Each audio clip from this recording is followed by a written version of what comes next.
신용평가사 무디스가 미국의 국가 신용등급을 하향했습니다. 미국은 국가 신용등급 강등에 재정 적자 문제까지 불거지면서 삼중 딜레마에 빠졌다는 분석도 나오고 있는 상황입니다. 이러한 미국의 국가 신용등급 강등의 이유는 무엇인지, 대선을 앞두고 있는 우리나라에는 어떤 영향을 미칠지 이야기 나눠보는 시간 준비했습니다. 피나클 경제연구소 장재철 대표님과 함께합니다. 안녕하십니까? 네, 안녕하세요. 네. S&P 글로벌은 2011년에 이미 신용등급을 낮췄는데 무디스마저 미국의 국가 신용등급을 한 단계 낮췄습니다. 그러면서 트럼프 행정부에 경고를 주는 게 아닌가 하는 의견도 있는데 이 강등의 이유를 먼저 짚어볼까요? 예, 아무래도 지금 말씀하신 대로 미국의 신용등급 강등은 예고가 됐던 거라고 볼 수가 있습니다. 왜냐하면 2011년도에 S&P 글로벌이 1차 이제 강등을 시켰고 2023년도에 피치가 있고요.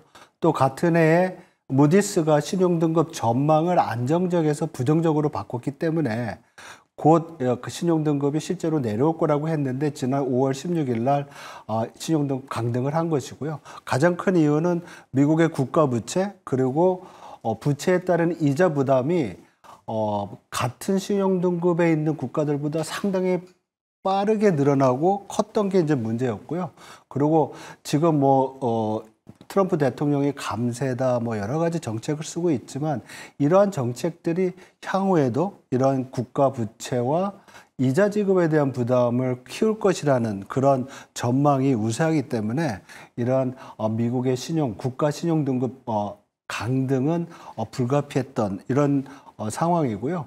예를 들면 미국의 국가 부채 같은 경우는 지금 무디스 조사에 따르면 98%인데 이게 2035년 10년 후에는 135%까지 이제 올라가고요. 재정 적자도 지금 6%대 중반에서 9%대로 올라가고 그래서 상당히 재정 부담 또 재정 건전성은 악화되는 상황이고요. 그리고 말씀하셨던 대로 이렇게 신용등급 강등에 대해서 시장은 어떻게 보면 좀 충격이 덜한데 많은 월가의 투자자들은 이게 생각보다 더 큰 영향을 줄 수 있다는 거죠. 왜냐하면 정부의 부채가 늘어나면 그만큼 경제 내의 유동성이 늘어나게 되고 유동성이 늘어나면 인플레이션이 발생을 하고 특히 기축통화국인 미국의 인플레이션은 달러 가치를 낮추거든요. 네. 그러면 달러 자산에 대한 또 투자가 줄기 때문에 월가에 있는 미국에 있는 투자자들은 지금 약간 우려하는 그런 상황이라고 볼 수 있습니다. 네, 특히 무디스의 발표 이후에 미 국채 금리가 급등하는 모습을 보였습니다. 30년물 금리가 2년 만에 5%를 터치하기도 했는데 이 국채 금리의 상승이 미국의 재정 건전성에 대한 우려와 함께 또 투자자들이 미국 국채 안정성에 대해서 재평가하고 있다 이렇게 볼 수도 있을 것 같은데요. 그렇죠. 왜냐하면 빚이 많으면 디폴트, 부채 상환에 대한 리스크를 높여주는 거잖아요. 그래서 미국도 그러한 리스크에서 벗어날 수 없는 그런 상황이기 때문에 궁극적으로 시장에서는 미국의 부채가 많이 늘어나게 되면 그 디폴트 리스크, 부채 상환이 안 될 거라는 리스크가 커지게 되고 더 중요한 것은 그 과정에서 부채가 많이 늘어나면 그 부채를 갚기 위해 가지고 정부가 국채를 발행하잖아요. 적자 국채라는 걸 발행을 하게 되면 시중에 국채 물량이 늘어나게 되고 물량이 늘어나게 되면 주어진 수요화에서 물량이 늘어나면 공급이 늘어나니까 가격이 떨어지고 국채 가격이 떨어지면 거기에 대한 보상으로 더 높은 프리미엄을 요청하기 때문에 국채 금리가 올라가게 돼요. 그러면 국채 금리가 올라가게 되면 전반적인 시장 금리가 올라가게 돼서 소비와 투자가 영향을 받고 그것은 다시 경기를 위축시키는 겁니다. 그러면 우리가 앞에서 계속 GDP 대비 정부 부채가 2035년에 135%까지 간다고 그랬는데 그 분모인 GDP가 성장을 못하게 되면 GDP 대비 부채 비율이 더 빨리 올라가겠죠. 네. 그래서 이러한 것들을 지금 시장에서는 우려하고 있는 그런 상황이라고 보고요. 이와 더불어서 지금 중국이 미국 국채 보유를 줄인다는 뉴스가 있어요. 근데 지난 3월 기준으로 2019년까지 중국이 미국 국채를 제일 많이 가지고 있었는데 지금은 3위로 떨어졌어요. 근데 일부에서는 이게 이제 중국이 국채를 의도적으로 판다라고 얘기를 하는데 시장에서 이 분석은 중국 같은 경우에 장기 국채를 좀 줄이는 그래서 만기가 들어오는 장기 국채를 줄이면서 그 국채의 전체적인 그 만기를 좀 줄이는, 듀레이션을 줄이는 그런 노력을 하고 있는 거로 보이고요. 지난 3월까지 미국의 국채는 외국인들이 약 한 1,300억 달러 이상 더 샀어요. 그래서 아직까지는 미국 국채를 버리는 그런 상황은 아니고 중국 같은 경우에는 만기 조정을 하고 있는 그런 상황이 아니냐 이렇게 지금 분석을 하고 있습니다. 네. 또 아까 말씀을 해주셨지만 강등 후에 초기 좀 하락을 했다가 반등을 했는데 그렇다면 이미 좀 시장이 선반영을 했다고 볼 수 있을까요? 아니면 시장이 너무 낙관적으로 보는 건 아닌지 그냥 일반 투자자들의 입장에서 어떻게 생각하실까요? 그것도 되게 중요한 질문 하신 거예요. 왜냐하면 시장은 이미 앞에서 말씀드렸듯 2011년, 2023년에 S&P랑 피치가 강등했잖아요. 그러니까 예고는 하고 있었어요. 그리고 더 중요한 것은 이러한 강등과 더불어서 지금 시장에서의 굉장히 중요한 이슈는 미중 간의 관세가 상당히 줄었잖아요. 이거는 시장에 긍정적인 요인을 가져오는 그런 뉴스이기 때문에 여러 가지 이벤트들이 섞여 있는 거고 적어도 무디스의 이 신용등급 강등은 사전에 예고되고 예측할 수 있었던 부분이라는 점에서 시장에 주는 충격은 좀 덜한데 우리가 이걸 완전히 배제할 수 없는 이유가 앞에서 말씀드린 대로 정부의 부채가 늘어나는 것 그 자체는 좋은 일이 아니기 때문에 시장은 항상 경계를 해야 된다. 이렇게 말씀드리겠습니다. 네, 그리고 이제 신용등급 강등이 트럼프 행정부의 대규모 감세 법안이 18일 밤에 미 하원 예산위원회를 통과를 했는데 이 신용등급 강등을 통해서 감세 법안 추진하지 말라 뭐 이러한 메시지를 보낸 것이다 이런 시각도 있거든요. 이에 대해서는 어떻게 보십니까? 예, 왜냐하면 이번에 감세안이 우여곡절 끝에 그 예산위원회에서 통과가 됐어요. 통과가 됐는데 그 감세안이 통과가 되면 앞으로 10년 동안 미국의 부채가, 국가 부채가 3조에서 5조가 더 늘어나는 거예요. 그렇다고 보면 무디스가 신용등급을 강등한 이유가 정부의 국가 부채가 늘어나고 부채가 늘어나면서 이자 비용이 늘어나는 거. 이자 비용만 지금 뭐 1조 달러? 이렇게 늘어나고 있거든요. 그러한 부분에 대한 부담을 더 키우는 거기 때문에 무디스가 어쩌면 이러한 것들에 대한 뭐 경고를 한 거라고도 볼 수가 있겠죠. 네, 좋습니다.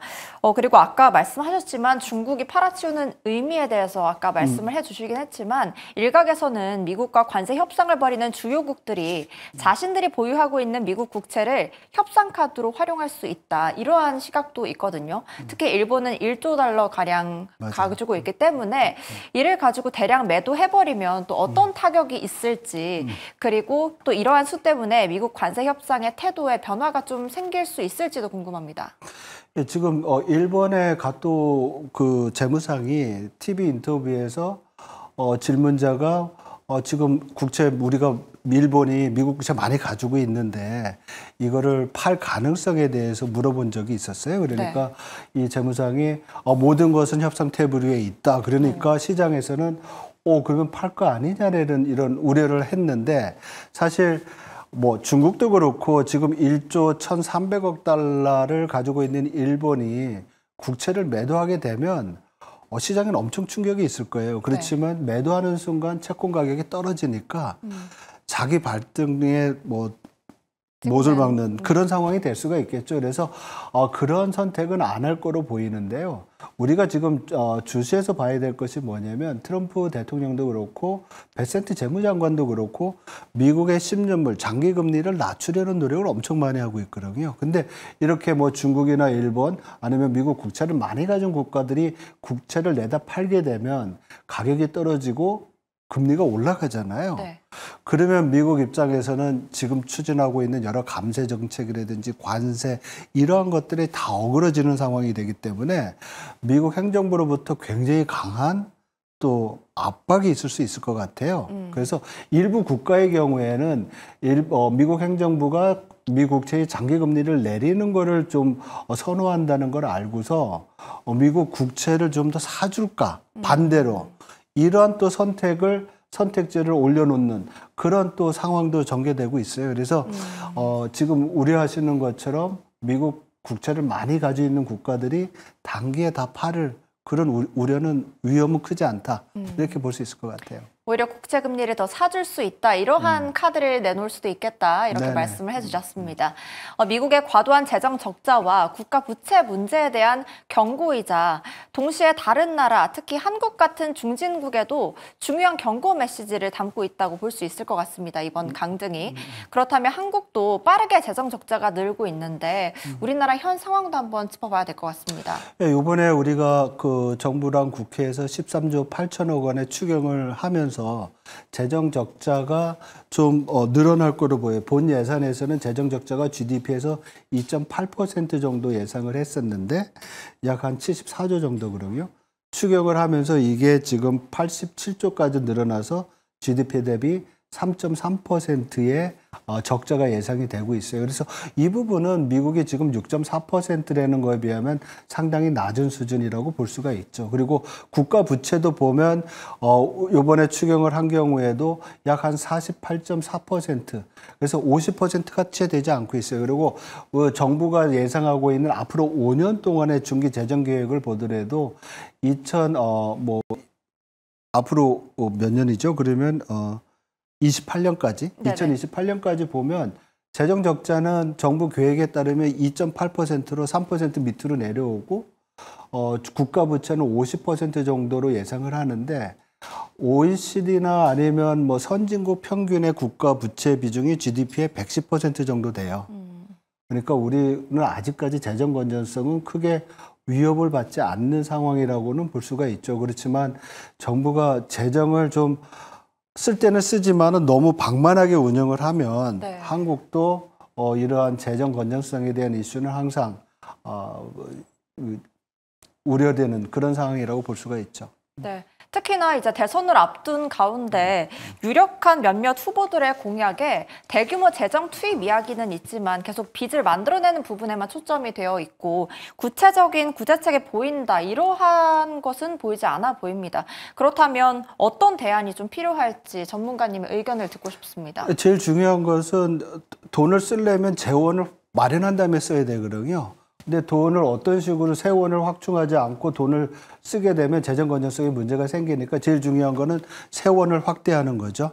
더 사람들이 소득을 늘리고 투자를 해서 더 많이 벌게끔 해주는 정책을 써야 되고요. 더 중요한 거는 기존의 재정 지출들이 더 효과적이고 효율적으로 쓸 수 있도록 하고 우리나라도 미국 트럼프 대통령이 했던 정부 효율부 있죠. DOGE, DOG. 그것도 그런 조직도 하나 만들어서 기존에 우리 재정이 맞습니다. 어떤 식으로 좀 쓰고 더 줄일 수 있는 방향이 어디 있는지 그런 거를 또 찾아보는 것도 중요할 것 같습니다. 네, 오늘 말씀도 감사합니다. 미국의 신용등급 강등 여파와 더불어서 우리나라가 대비해야 할 점에 대해서 알아봤습니다. 오늘 말씀 감사합니다. 네, 고맙습니다.